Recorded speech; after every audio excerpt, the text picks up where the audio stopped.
मियाँ बीवी का रिश्ता, मियाँ बीवी का रिश्ता सबसे बड़ा है। मुफ्ती साहब, क्या कुरान हदीस की रोशनी में मियाँ बीवी का रिश्ता सबसे बड़ा है? कुरान हदीस की रोशनी में सबसे बड़ा रिश्ता माँ बाप और औलाद का है। सबसे ज़्यादा हुकूक किसके हैं? बाप और माँ के हुकूक हैं सबसे ज़्यादा।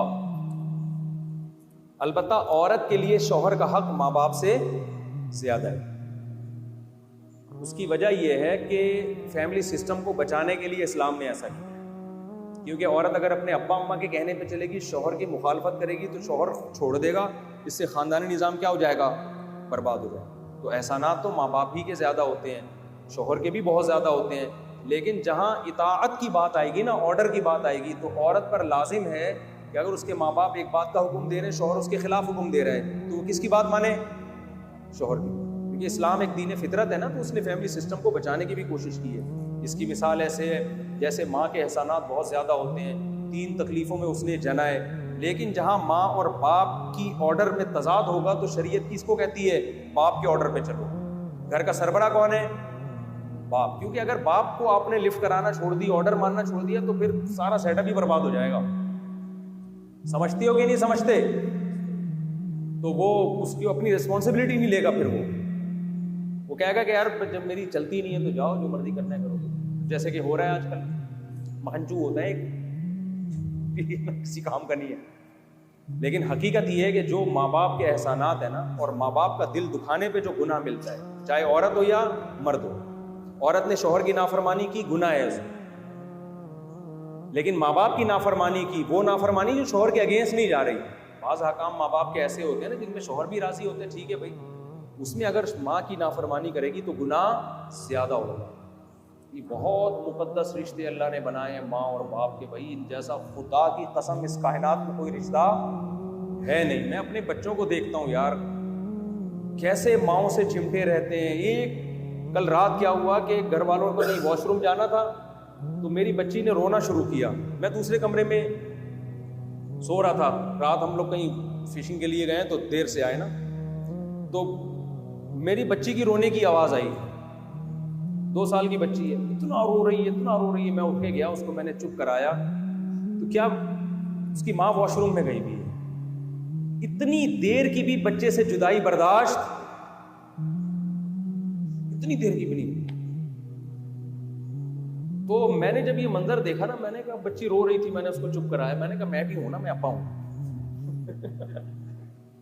खैर बच्ची चुप तो हो गई, लेकिन मुझे ख्याल हुआ कि यार एक एक सेकंड के लिए माँ को तरसता है, लड़का हो या लड़की। और बड़े होकर कैसा भूलते हैं अपनी माँ को।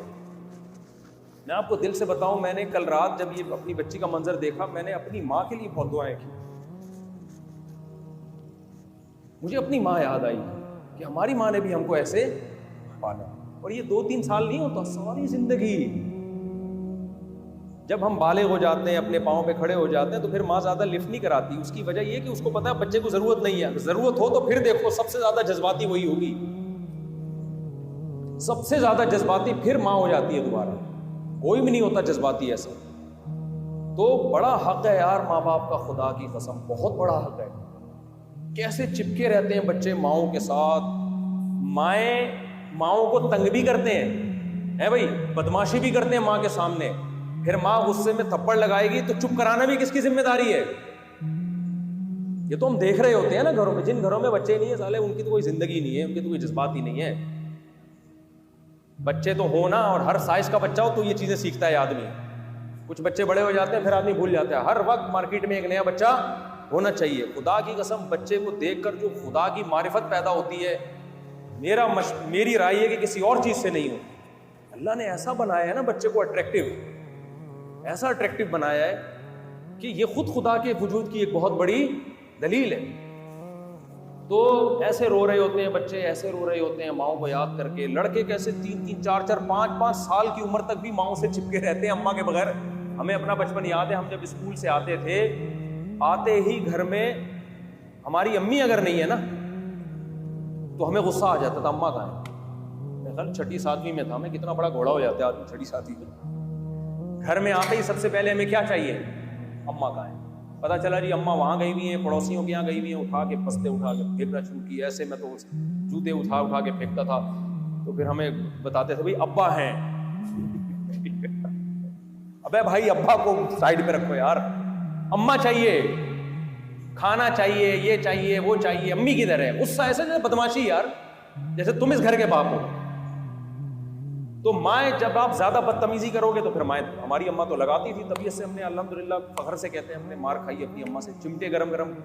हमें तो सब्जी अच्छी नहीं लगती थी, हमें अम्मा ने भुजिया, अम्मा की हमारी वो हिंदुस्तान वाले खानों की आदत थी, खंडियाँ पकी हुई हैं तो भुजिया पकी हुई है, और इस तरह की चीज़ें होती, मंगोचियाँ भी होती थी। हमें नहीं पसंद आती थी खंडियाँ या ये सब चीज़ें, हमें आलू गोश्त का सालन पसंद था। जिस दिन खंडियाँ पकी हैं तो हमारी अम्मा के खाओ भाई, हम कहते नहीं खाना। हमारी अम्मा गरम गरम चिमटा दिखाती थी, तेरे बाप ने भी यही खाया है, तुझे भी क्या यही खाना पड़ेगा। दिल दिल में बद्दुआएं दे रहे, बच्चे थे तो पिटते भी थे, फिर चुप कराना भी किसकी जिम्मेदारी है? अम्मा ही की जिम्मेदारी। ये जो हदीस में आता है ना, ला मलजा वला मंजा मिनका इल्ला इलैक, ऐ अल्लाह तेरे गजब से बचने का रास्ता भी मेरे पास, मेरे लिए तेरे पास ही है। अगर अल्लाह के गजब से बचने के लिए आप भागना चाहो तो कहाँ भागोगे? अल्लाह ही के पास भागोगे, क्योंकि उसके अलावा कोई रास्ता नहीं है। बिल्कुल ये चीज माँ पे भी सादिक आती है। अब्बा के भी बड़े एहसानात होते हैं, लेकिन वो नजर नहीं आ रहे होते हैं ना। गैस बिजली के बिल तो अब्बा दे रहे थे, घर अब्बा का था, अम्मा जो इतनी मोहब्बत से पाल रही है अब्बा की वजह से पाल रही है, अब्बा नजर नहीं आ रहे होते ना। अम्मा की मोहब्बत तो ऐसी है जो बिल्कुल मुशाहिदा नजर आ रहा होता है उसका। दूसरा, अब्बा इस तरह की टेंशन अब्बा उठा भी नहीं सकता भाई। अगर मैं वॉशरूम में जाऊं और मेरा बच्चा रोना शुरू कर दे, अब्बा वॉशरूम में चले गए, मैं कहूंगा, मैं तो बाहर निकलते ही कूद दूंगा, भाई तू खंबा था, मैं तमीज से बैठने नहीं देता वॉशरूम में। अब्बा को अल्लाह ने किसी और डिजाइन का बनाया, उसके एहसानात अलग टाइप के होते हैं, माँ के एहसानात अलग टाइप के। दोनों बच्चों को दोनों किस्म की मोहब्बतों की जरूरत होती है। माए की है हौसला होता है, गोद में उठाए उठाए घूम रही हैं, हर दावत में उनको साथ लेके जा रही है। अब्बा कहता है इस दावत में गए, अगली दफा नहीं लेके जाऊंगा, ठीक है ना, ठीक है। तो अम्मा का, अब्बा में तरबियत का उनसर ज्यादा होता है। बच्चा इंसान का बच्चा बन जाए, इसको मुआशरे में इज्जत मिल जाए, इसकी पढ़ाई मुकम्मल हो जाए, इस चीज़ों को वो ज़्यादा फोकस कर रहा होता है, उसके फ्यूचर की तरफ। तो बहरहाल खुलासा ये है कि खुदा की कसम ये बड़े मुकद्दस, बहुत ज़्यादा मुकद्दस रिश्ता है माँ और बाप का। इसलिए मैं बार बार कहता हूँ, इनकी तरफ से जुल्म ज्यादती भी होना अल्लाह की खातिर बर्दाश्त कर दो, क्योंकि इनके जो एहसानात है ना, एहसानात, उसके बोझ के नीचे हम दबे हुए हैं। कोई बात नहीं, अब्बा की तरफ से उल्टी सीधी हो जाती है, कड़वी कसीली हो जाती है, बुरा भला कहते हैं, जुल्म करते हैं, बर्दाश्त करो अब्बा की।